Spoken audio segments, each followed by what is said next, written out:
Welcome back everybody to Forza Motorsport 7. So we're continuing on in the Masters Championship, and yeah, today we're going to start the Sport Compact Icons series. Like usual, we'll do 3 races this episode and then the final 3 in the next episode. So yeah, let's see what this one's all about.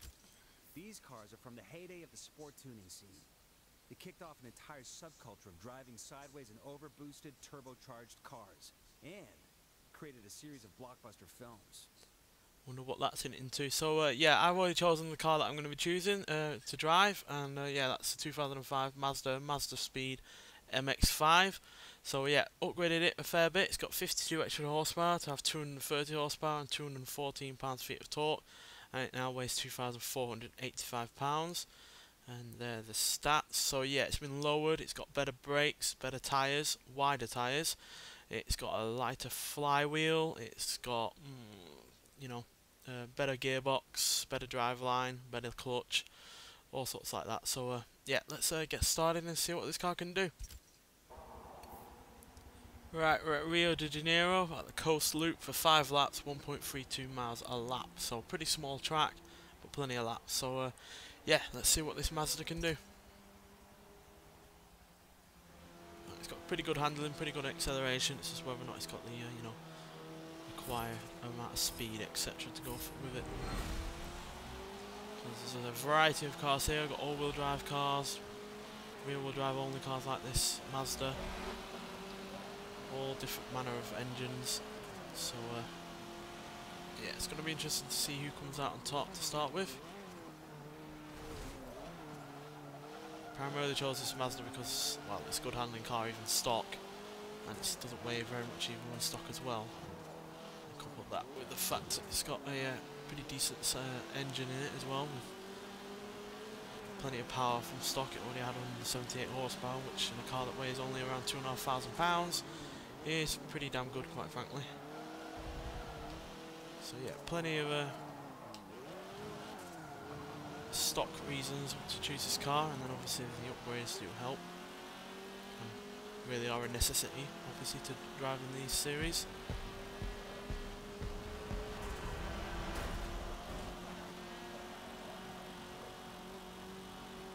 I know it's not going to be the fastest car here, because there are cars here with more power, but it's all about holding on to that speed that you eventually get up to. Keep that momentum up and you will succeed.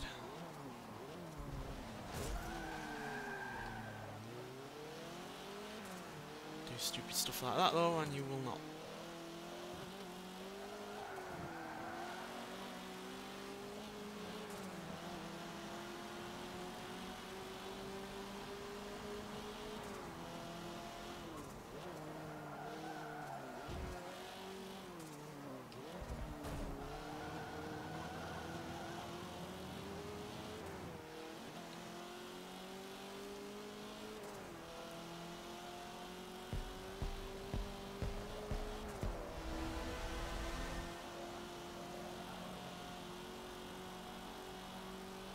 Still getting up to fairly good speed for a 230 horsepower car, especially when you consider that the limit for this series is a lot higher.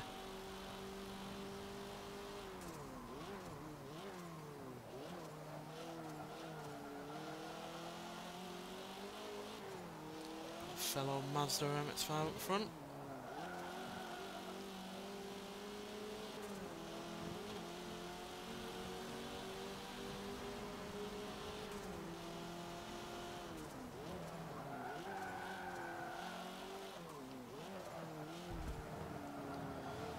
Front here we've got a car that hasn't been on the Forza series for a while, the Mitsubishi Starion,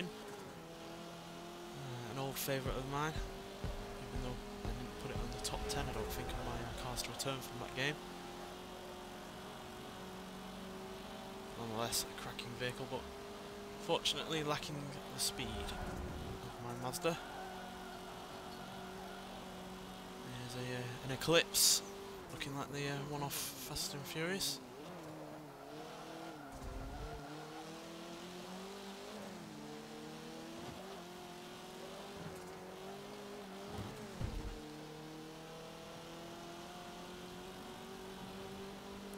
Looks like I chose the right car, judging by who's in first place.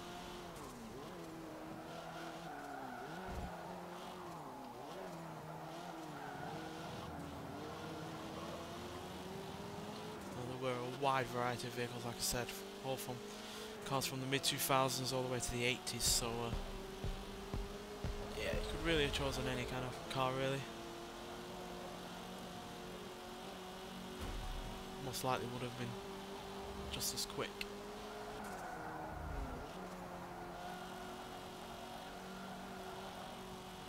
Me personally, I feel like this is one of the better handling cars, so therefore you've got a good basis for a quick vehicle when you've got one that's already decent in terms of speed, but also has excellent handling anyway. So.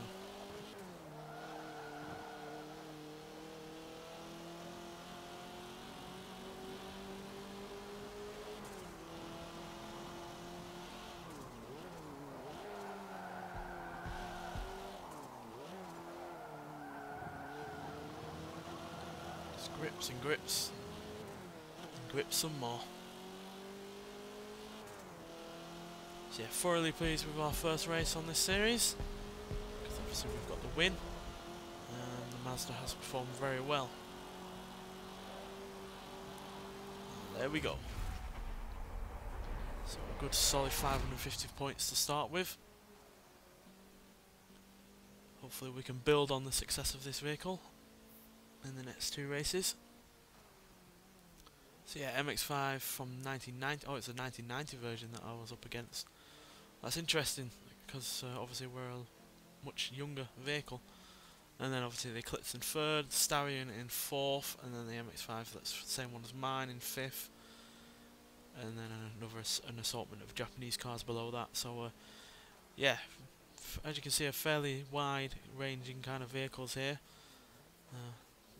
Surprisingly though, the all-wheel drive vehicles are towards the bottom with the Subaru Legacy and the Mitsubishi GTO.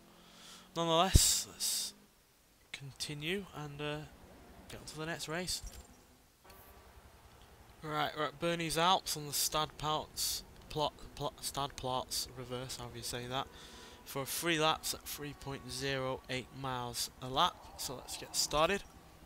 I do hope the audio on this game is loud enough. Obviously I am still somewhat experimenting with the fact that my computer with a repair has completely altered the audio for both game and, you know, commentary. But I do hope it's adequate.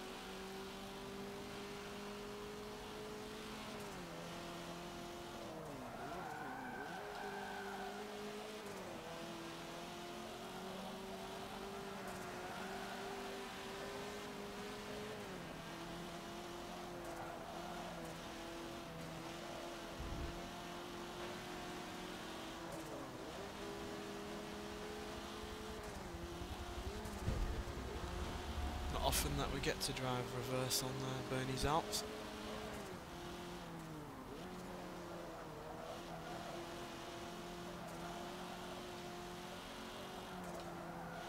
Like Prague, the AI do struggle with this circuit. They still haven't quite got the idea of not just braking to slow down.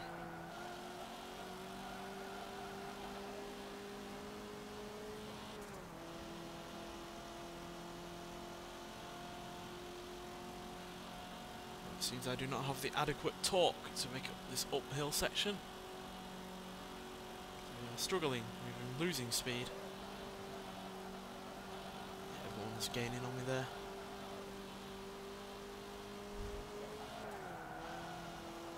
Luckily I do have the handling to at least get around these corners at an adequate speed.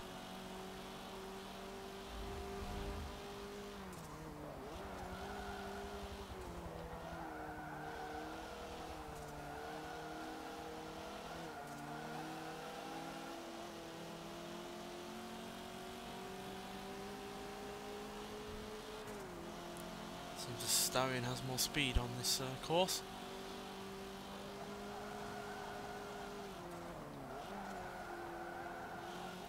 Not as much handling.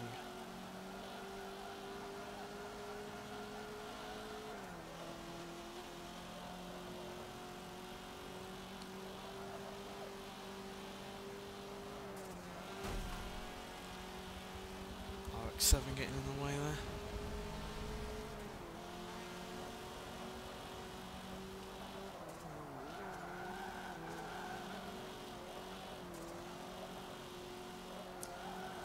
Mitsubishi Eclipse that's in first this time round.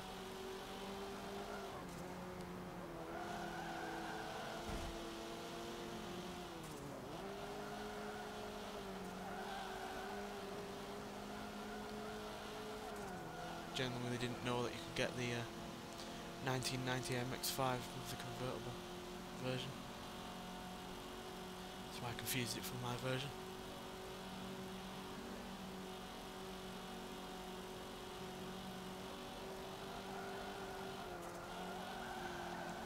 It's good that you can though, because that car does look better without the roof, just like this one.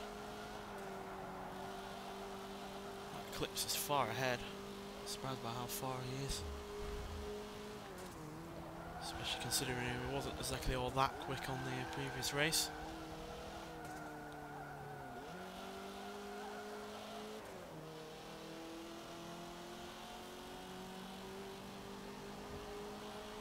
Got a fellow MX-5 behind.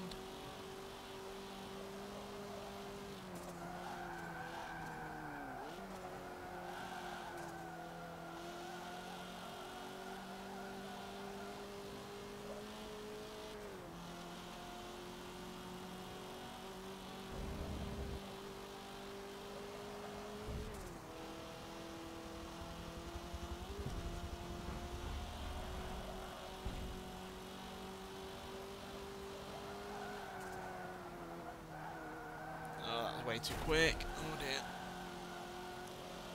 Nearly doing 140 there, way outside the limits of this car.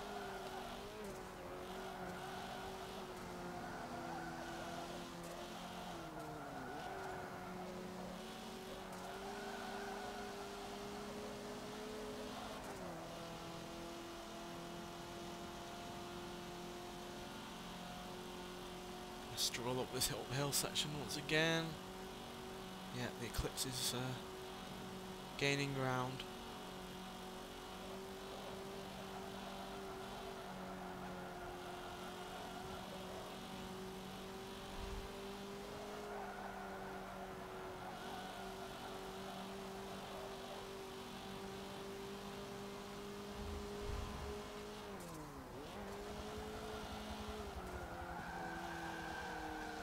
Come on, it's last corner.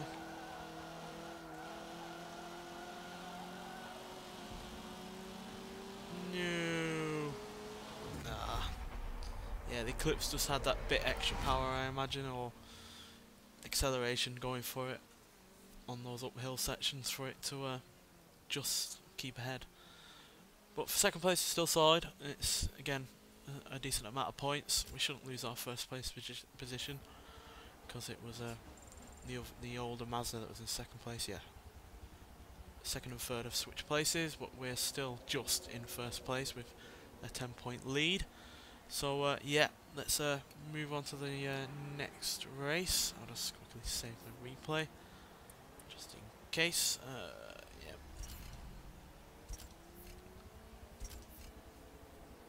This is for me personally and maybe a thumbnail, but nonetheless, let's move on to the next and final race for this episode. Right, we're on Virginia International Raceway South Circuit at night for 4 laps and 1.65 miles a lap. So let's get started. So this is our final race for this episode. Hopefully we can make it another at least top 2 position, if not first place.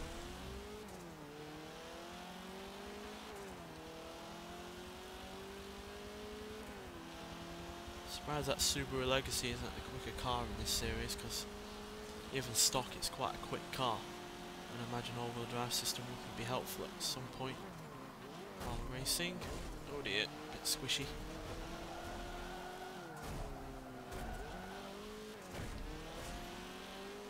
Even though these cars are not the largest things in the world, on a thin circuit like this it still offers up a challenge. I seemingly outbrake myself there. See? I don't know how. I wasn't exactly going that fast. Guess I need to be harder on the brakes.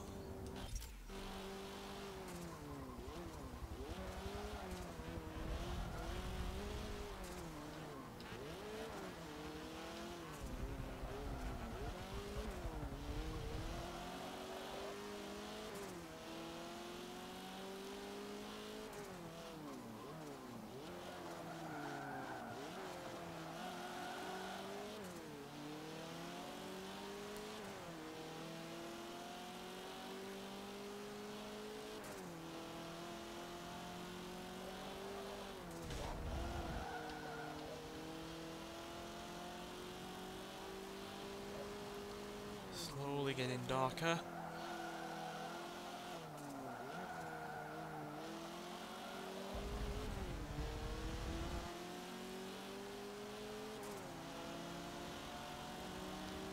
This GTO will have the legs on me on the straight. It's got a much bigger engine from stock, with more power.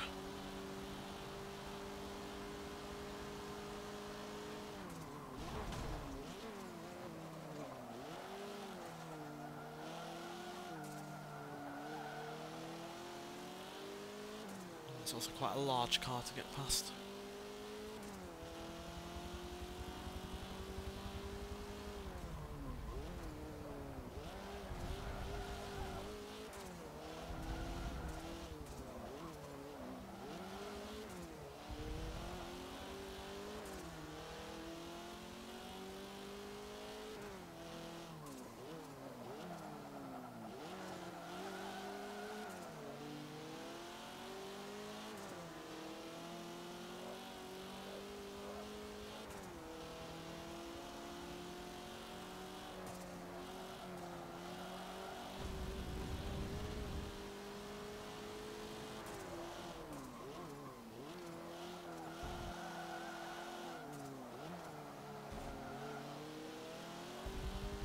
Come on, not tell me I'm going to be stuck in 9th.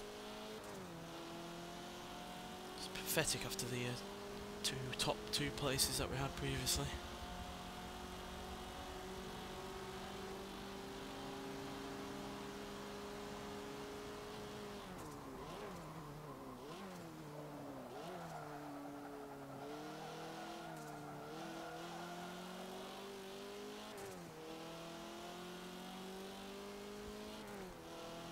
Being stuck behind that GTO, which has cost me this.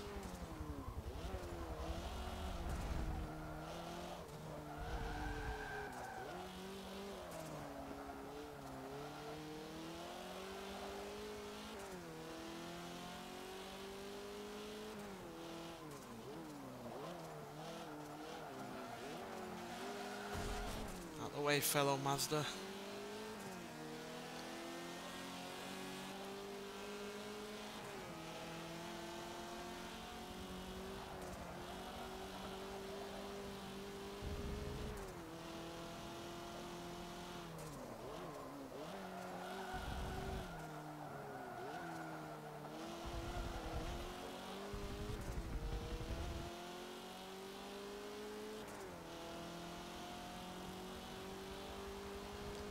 Final lap and we're wallowing in 7th place. 6th.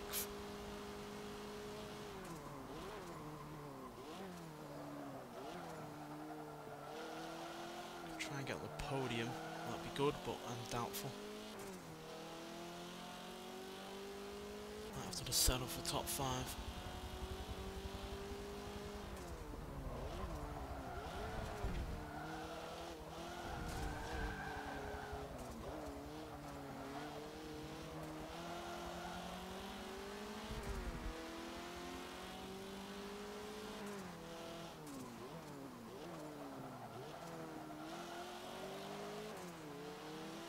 Well, whatever position we come in, it's certainly going to harm our position overall.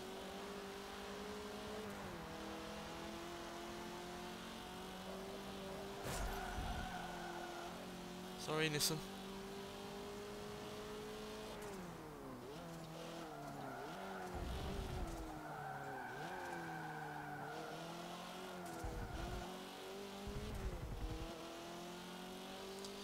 Yeah, that's a poor performance there. It's been stuck behind a few of those cars at the beginning in the first couple of laps that really harmed our position there. But 5th place is still top 5, so it's not awful. It's not, you know, outside of the top 10 or anything. But yeah, it's definitely going to harm our position overall, because as you can see, the Mazda and the Eclipse are a good 100 plus points ahead of me in this leaderboard. So yeah, we are going to drop down inevitably, probably 3rd or 4th. Yeah, 3rd. We're not massively far behind. We are only 95 points behind 1st and 50 points behind 2nd, but we're definitely going to have to try and at least win the next 2 or all the next races if we're going to, you know, reclaim our top spot. But nonetheless, the Mazda has been a solid car. It's only really getting stuck behind a few cars at Virginia that harmed us, but nonetheless, cracking vehicle. Really glad I chose it because it's easily one of the better vehicles here. And yeah, we'll see what else it can do in the next 3 races in the next episode. So thanks for watching, and I'll see you in the next one. Bye.